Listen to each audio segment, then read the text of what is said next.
Hello everyone, how are you all. आज video में discussion करवा एवरेज गोटे most important type of question. तो से क्वेश्चन कौन देती 5 year ago the average age of A B C and D was 45। यानी कि ये कथा कही 5 वर्ष पूर्वे A B C D average बयस हूँ 45 वर्ष। When X is added then यानी कि एक्स सागर आड है कौन है ना से एवरेज होगा के ना 49 वर्ष होगा। पचार what is the present age of X, पचार एक्स बर्तमान बयस के। तो आम करवा देख केमती से कही ए बी सी डी यानी कि 5 वर्ष पूर्वे ए बी सी डी बयस यानी कि हाराहारी बयस के ना 45 वर्ष।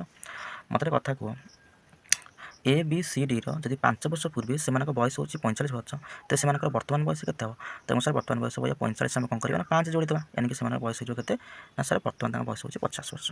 ठीक अच्छे तापर कौन कला एक्स इज एडेड देम यानी कि आमको एक्स जब आड करवा ठीक अच्छे तेज एम यानी कि एवरेज एज के कही ना 49 वर्ष यानी कि 49 वर्ष हो।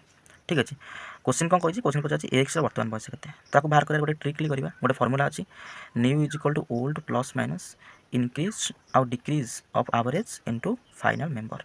ठीक अच्छे ताले मतलब कथा कह न्यू मैंने कहार बाहर करा तुमको सर एक्स बाहर करवा ताले मतलब कथा कह ओल्ड एवरेज के तुमको सर ओल्ड एवरेज 50 कर 50 50 थिला फाइनल एवरेज के 49 बढ़ी ना कमी तुमको सर कमी के कमी ना 1 कमी तो ये कद -1 इंटू फाइनल नंबर के तुमको फाइनल नंबर हूँ 4 जन यानी कि 4 जन थे 1 मिसला 5 जन मल्टीप्लाई 5 करदे यानी के ना 50 -5 के 5 है के ना 50 5 गला 45। तो आम यह कहीपर कि एक्स बर्तमान बयस हूँ 45 वर्ष यानी कि ऑप्शन नंबर डी हम ये करेक्ट आंसर। जब वीडियो भल लगी तेज लाइक कमेंट शेयर सब्सक्राइब भूलें। Thank you.